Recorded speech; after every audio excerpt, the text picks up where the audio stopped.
Sais-tu que nos peurs sont rarement en lien avec de vrais dangers physiques ? En fait, dans nos vies actuelles, la peur elle vient surtout de ce qu'on perçoit comme un danger émotionnel. Ces peurs, j'en avais déjà fait un épisode. Alors, la peur du regard de l'autre, typiquement, puisque c'est une peur qui est majeure dans nos vies. Mais dans cet épisode, j'ai vraiment envie de faire un focus plus général sur toutes les peurs. Bonjour, je suis Sonia Favre et je suis coach de vie. J'accompagne les femmes à oser être à leur juste place dans leur vie professionnelle, mais également personnelle. Donc les peurs, pourquoi j'y reviens, c'est que on peut décider de les laisser guider nos vies ou on peut décider de les challenger. Moi, ce que j'appelle challenger, c'est aller papoter avec ces peurs, prendre rendez-vous avec elles et leur demander ce qui se joue vraiment, parce qu'il est là le truc.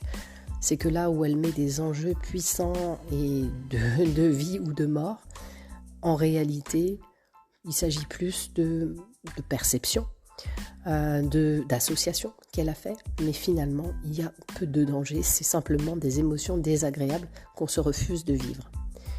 Donc en gros, c'est vraiment, tu vois, quand tu te sens avoir la peur d'être jugé, de déplaire, de te tromper, d'être déçu, d'échouer. Si tu regardes de plus près, c'est à chaque fois la peur de ressentir l'émotion désagréable dans le futur, liée à ça. Si par exemple tu as peur de dire non à quelqu'un, en réalité, c'est l'émotion que tu penses que tu vas ressentir en fonction de la réaction de la personne. Mais le truc, c'est que la peur de ressentir des émotions pénibles déjà dans le futur, ça te conduit aujourd'hui, maintenant, à les ressentir déjà. C'est ce que j'appelle la double peine. C'est que tu les ressens maintenant et que potentiellement, si vraiment ça devait se concrétiser et avoir, eh ben tu l'as une deuxième fois. Et surtout, comme à chaque fois, dans 99% des cas, ça ne se produit pas, eh bien tu ressens maintenant quelque chose de désagréable qui n'arrivera jamais dans le futur. Donc si tu as envie, imaginons donc que tu as envie de dire non à une personne, mais que tu ne le fais pas, par peur de ressentir, la culpabilité, la honte, et tu es déjà en train de choisir des émotions pénibles. Et tu vas les ressentir maintenant sur quelque chose que tu n'as pas envie de faire. Donc finalement, je t'invite à aller les examiner vraiment de près en te demandant pour quelles raisons elle te chuchote ça, à quoi c'est lié et comment tu peux te respecter un peu plus si tu as vraiment besoin de dire ce non. Parce que quand tu dis ce non, tu es aussi en train de montrer les limites à l'autre et quelque part de lui montrer qui tu es et qui tu n'es pas. Et ça, c'est essentiel pour l'autre, sinon il ne peut pas le deviner. Et ça, on a tendance à penser que l'autre, forcément, il sait parce qu'il a le même cadre. Mais comme il n'a pas le même cadre, il ne peut pas savoir à l'avance.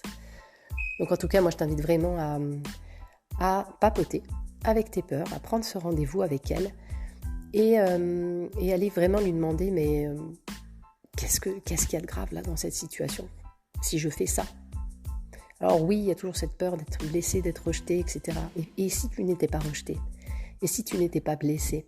Et si au contraire, la personne, elle se disait « Waouh, elle ose ». Je t'invite dans ce monde-là parce qu'il existe vraiment, et crois-moi, commence à faire des petits pas vers ça et tu vas te rendre compte à quel point, oui, il existe un autre côté des choses par rapport à ce que ton cerveau essaye de t'envoyer par protection, mais la protection immédiate, mais qui est en fait pas la meilleure à long terme. Si tu as besoin d'aller plus loin sur ce sujet, je me ferai un plaisir d'échanger avec toi. N'hésite pas à revenir vers moi en message privé. En tout cas, laisse-moi un commentaire sans problème pour qu'on puisse développer ce sujet. Je te dis à bientôt pour un prochain épisode.